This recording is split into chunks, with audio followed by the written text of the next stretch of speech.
បើយោងទៅតាមសារព័ត៌មាន Reuters ប្រទេសរុស្ស៊ីនិងអ៊ុយក្រែនបានធ្វើការដោះដូរអ្នកទោសសង្គ្រាមចំនួន205នាក់ស្មើគ្នា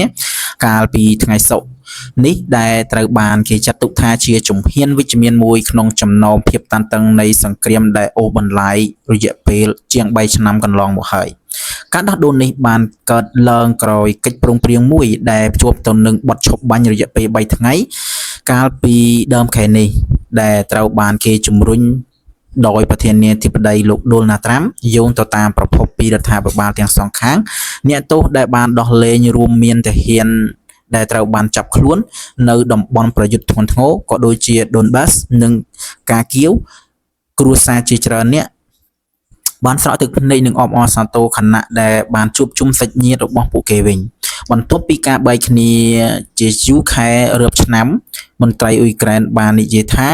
ការត្រឡប់មកវិញរបស់ទាហានទាំងនេះគឺជាសេចក្តីសង្ឃឹមរបស់ប្រជាជនអ៊ុយក្រែនក្នុងពេលដែលប្រទេស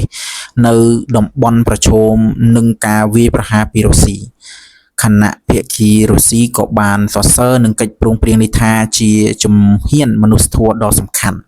ទោះបីជាយ៉ាងណាអ្នកពិភាក្សាអន្តរជាតិជាច្រើនបានប្រមានថាការដោះដូរអ្នកទោសមិនមានន័យថាសង្គ្រាមកំពុងបញ្ចប់នោះទេព្រោះតំបន់ជួរមុខការប្រយុទ្ធនឹងការវាយប្រហារដោយដ្រូននៅតែបន្ត